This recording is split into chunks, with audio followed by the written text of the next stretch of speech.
মৰমৰ ছাত্ৰ-ছাত্ৰীসকল পোনপ্ৰথমে মোৰ ইউটিউব চেনেলটোলৈ তোমালোক সকলোকে স্বাগতম জনাইছোঁ।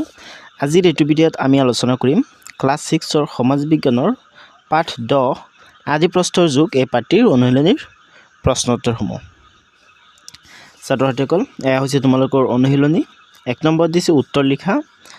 ক আদিম যুগৰ মানুহে কি কি খাদ্য খাইছিল। খ আদিম মানুহে কি কাৰণে এঠাইৰ পৰা আন ঠাইলৈ ঘূৰি ফুৰিছিল। গ বৰ্তমান সময়ৰ মানুহৰ ভ্ৰমণৰ উদ্দেশ্য আৰু আদিম মানুহৰ ভ্ৰমণৰ উদ্দেশ্যৰ মাজত কি কি ক্ষেত্ৰত মিল আৰু অমিল আছে। ঘ আদিম যুগৰ মানুহে শিলকে কিয় সঁজুলি হিচাপে ব্যৱহাৰ কৰিছিল। গ বৰ্তমান শিলক কি কি কামত ব্যৱহাৰ কৰা হয় তাৰ ওপৰত এটি টোকা প্ৰস্তুত কৰা। প্ৰথম চ জুইৰ আৱিষ্কাৰ কিদৰে হৈছিল। দ্বিতীয় চ আদিম মানুহে জুই কি কি কামত ব্যৱহাৰ কৰিছিল। তো ছাত্ৰ-ছাত্ৰীসকল বলাগত এই প্ৰশ্নটোৰ উত্তৰ আলোচনা কৰি লওঁ। ছাত্ৰ-ছাত্ৰীসকল তোমালোকৰ প্ৰথম প্ৰশ্নটো হ'ল আদিম যুগৰ মানুহে কি কি খাদ্য খাইছিল। তো তোমালোকে ইয়াৰ উত্তৰত লিখিবা আদিম যুগৰ মানুহে বনৰীয়া জীৱ-জন্তু চিকাৰ কৰি, মাছ ধৰি, গছৰ ফল-মূল, শিপা, গুটি, পাত আদি সংগ্ৰহ কৰি খাইছিল। প্ৰথম অৱস্থাত যেতিয়া আদিম যুগৰ মানুহে চিকাৰ কৰা শিকা নাছিল তেতিয়া তেওঁলোকে কেৱল গছৰ ফল-মূল, শিপা, গুটি, পাত এইবিলাকহে সংগ্ৰহ কৰি খাইছিল। আৰু তাৰপিছত যেতিয়া চিকাৰ কৰা শিকিলে তেতিয়া বনৰীয়া জীৱ-জন্তু চিকাৰ কৰি, মাছ ধৰি আৰু বিভিন্ন ধৰণৰ কীট-পতংগ ধৰি খাইছিল। আৰু প্ৰথম অৱস্থাত তেওঁলোকে এইবিলাক কেঁচাই খাইছিল আৰু জুইৰ আৱিষ্কাৰ হোৱাৰ পিছত তেওঁলোকে এইবিলাক পুৰি খোৱা শিকিছিল। এতিয়া খত চোৱা, তোমালোকক খত দিছে আদিম মানুহে কি কাৰণে এঠাইৰ পৰা আন ঠাইলৈ ঘূৰি ফুৰিছিল। তো ইয়াৰ উত্তৰত লিখিবা আদিম মানুহে চিকাৰ বিচাৰি, খাদ্য সংগ্ৰহৰ বাবে আৰু আত্মীয় স্বজনক লগ কৰিবলৈ এঠাইৰ পৰা আন ঠাইলৈ ঘূৰি ফুৰিছিল। বৰ্তমান সময়তো মানুহে আত্মীয় স্বজনক লগ কৰিবলৈ এঠাইৰ পৰা আন ঠাইলৈ ঘূৰি ফুৰে, বাট আদিম যুগৰ মানুহে চিকাৰ বিচাৰিও আৰু লগতে খাদ্য সংগ্ৰহৰ বাবেও এঠাইৰ পৰা আন ঠাইলৈ ঘূৰি ফুৰিছিল। অ'কে, এতিয়া গত চোৱা বৰ্তমান সময়ৰ মানুহৰ ভ্ৰমণৰ উদ্দেশ্য আৰু আদিম মানুহৰ ভ্ৰমণৰ উদ্দেশ্যৰ মাজত কি কি ক্ষেত্ৰত মিল আৰু অমিল আছে। তো তোমালোকে ইয়াৰ উত্তৰটোত লিখিবা। মই প্ৰথমতে মিল লিখিছোঁ, তোমালোকে মিল লিখিবা প্ৰথমতে। অ'কে, তো বৰ্তমান সময়ৰ মানুহে বন্ধু বান্ধৱক লগ কৰিবলৈ এঠাইৰ পৰা আন ঠাইলৈ যায়। ছাত্ৰ-ছাত্ৰীসকল ইয়াত পেজটো ভাগ হৈছে কাৰণে বাকীখিনি উত্তৰ তলত গ'লগৈ, তো তোমালোকে চপাই লিখিবা। আৰু আদিম মানুহেও বন্ধু বান্ধৱক লগ কৰিবলৈ এঠাইৰ পৰা আন ঠাইলৈ গৈছিল। বৰ্তমান সময়তো মানুহে কি কৰে, আত্মীয় স্বজনক বা বন্ধু বান্ধৱক লগ কৰিবৰ কাৰণে এঠাইৰ পৰা আন ঠাইলৈ যায়। ঠিক তেনেদৰে আদিম যুগৰ মানুহেও বন্ধু বান্ধৱক লগ কৰিবলৈ বা আত্মীয় স্বজনক লগ কৰিবলৈ এঠাইৰ পৰা আন ঠাইলৈ গৈছিল। এইটো বৰ্তমান মানুহৰ ভ্ৰমণৰ উদ্দেশ্য আৰু আদিম মানুহৰ ভ্ৰমণৰ উদ্দেশ্যৰ মাজৰ এটা মিল। তো অমিলটো এতিয়া লিখিবা বৰ্তমান সময়ৰ মানুহে বিভিন্ন কামত এঠাইৰ পৰা আন ঠাইলৈ যায়, কিন্তু আদিম মানুহে খাদ্যৰ সন্ধানত এঠাইৰ পৰা আন ঠাইলৈ গৈছিল। আদিম মানুহৰ এঠাইৰ পৰা আন ঠাইলৈ যোৱাৰ আৰু এটা উদ্দেশ্য হ'ল, সেইটো হ'ল খাদ্যৰ সন্ধান, অৰ্থাৎ চিকাৰ বিচাৰি বা পানী-চানী বিচাৰি, মানে মূলতে খাদ্য বিচাৰি আৰু। অ'কে, চ' এইটো লিখিবা, এইটো অমিল হয়। এতিয়া ঘত চোৱা আদিম যুগৰ মানুহে শিলকে কিয় সঁজুলি হিচাপে ব্যৱহাৰ কৰিছিল।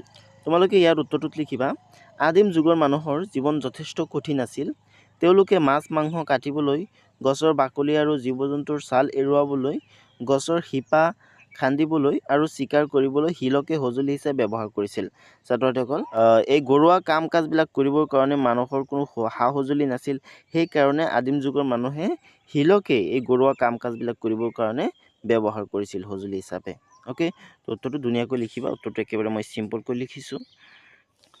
উংগত দিছে বৰ্তমান শিলক কি কি কামত ব্যৱহাৰ কৰা হয় তাৰ ওপৰত এটি টোকা প্ৰস্তুত কৰা। তো তোমালোকে ইয়াৰ উত্তৰটোত লিখিবা বৰ্তমান শিলক আমাৰ দৈনন্দিন জীৱনৰ বিভিন্ন কামত ব্যৱহাৰ কৰা হয়।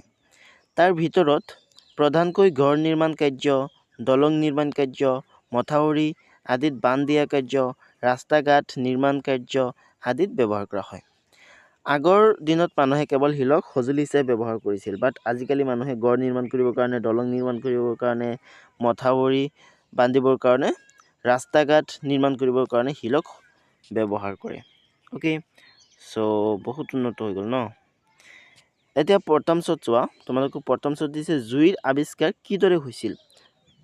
তোমালোকে ইয়াৰ উত্তৰটোত লিখিবা আদিম যুগৰ মানুহে খাদ্যৰ সন্ধানত হাবিত ঘূৰি ফুৰোঁতে হয়তো ঘটনাক্ৰমে শিলে শিলে ঘঁহনি খাই ফিৰিংগতিৰ উৎপত্তি হোৱা দেখিবলৈ পাইছিল, আৰু সেই ফিৰিংগতিয়ে শুকান পাত আৰু কাঠৰ সংস্পৰ্শলৈ আহি জুইৰ সৃষ্টি কৰিছিল। এনেদৰে জুইৰ আৱিষ্কাৰ হৈছিল বুলি ধাৰণা কৰা হয়। অ'কে, তো উত্তৰটো তোমালোকে এইদৰে লিখিবা। দ্বিতীয় শ্বট দিছে আদিম মানুহে জুই কি কামত ব্যৱহাৰ কৰিছিল। তো ইয়াৰ উত্তৰটো লিখিবা আদিম মানুহে জীৱ জন্তুৰ মাংসবোৰ পুৰি আৰু সেকি খাবলৈ আৰু নিশাৰ আন্ধাৰ নাশ কৰিবলৈ জুইৰ ব্যৱহাৰ কৰিছিল। তোমালোকে ইয়াত আৰু এটা কথা লিখিব পাৰা যে আদিম যুগৰ মানুহে বনৰীয়া হিংস্ৰ জীৱ জন্তুৰ আক্ৰমণৰ পৰা ৰক্ষা পাবৰ কাৰণেও জুইৰ ব্যৱহাৰ কৰিছিল। অ'কে, চ' উত্তৰটো ধুনীয়াকৈ লিখিবা, একেবাৰে চিম্পলকৈ লিখিছোঁ। ছাত্ৰসকল তোমালোকক কুৱেশ্যনটোত দিছে দলগত কাৰ্য ক ক্ৰম অনুযায়ী শিলৰ সঁজুলিৰ চিত্ৰ অংকন কৰি শ্ৰেণীকোঠাত আঁৰি থোৱা। তো ছাত্ৰসকল চোৱা, ইয়াত কেইটামান তোমালোকক শিলৰ সঁজুলিৰ ছবি দিয়া আছে। তো ইয়াৰ পৰা তোমালোকে চাই শিলৰ চিত্ৰ অংকন কৰি শ্ৰেণীকোঠাত আঁৰি থবা। অ'কে, ঘৰত দিছে প্ৰাচীন মানুহৰ চিকাৰ আৰু খাদ্য সংগ্ৰহৰ চিত্ৰ প্ৰস্তুত কৰা। তো এইটো পাঠৰ আৰম্ভণিত চিত্ৰ দিয়া আছে। তো তোমালোকে তাৰ পৰা চাই চিত্ৰ অংকন কৰি ল'বা। গত দিছে তোমালোকে বহীত দুটা ভাগ কৰি এটা ভাগত আদিম মানুহে খোৱা খাদ্য আৰু আনটো ভাগত বৰ্তমান মানুহে খোৱা খাদ্যৰ নামৰ তালিকা এখন প্ৰস্তুত কৰা। তো ছাত্ৰসকল তোমালোকে এইবোৰ দলত আলোচনা কৰিবা, যিহেতু এইটো দলগত কাৰ্য, দলত আলোচনা কৰি এইবিলাক লিখিবলৈ দিছে। অ'কে, ঘৰত দিছে বৰ্তমান ঘৰুৱা কাম কাজত ব্যৱহাৰ কৰা কেইটামান সঁজুলিৰ এখন তালিকা বনোৱা, লগতে সেই সঁজুলিবোৰ কিহেৰে নিৰ্মিত উল্লেখ কৰা।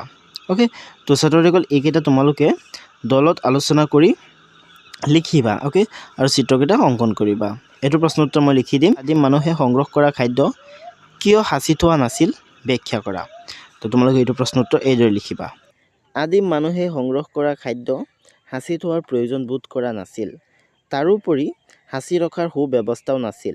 তেওঁলোকে দৈনিক চিকাৰ আৰু গছৰ ফল মূল সংগ্ৰহ কৰিছিল আৰু সকলোৱে লগে ভাগে ভগাই খাইছিল। তেওঁলোকে সেই সময়ত সংগ্ৰহ কৰা খাদ্যবোৰ সংৰক্ষণ কৰাৰ কথা ভবাই নাছিল।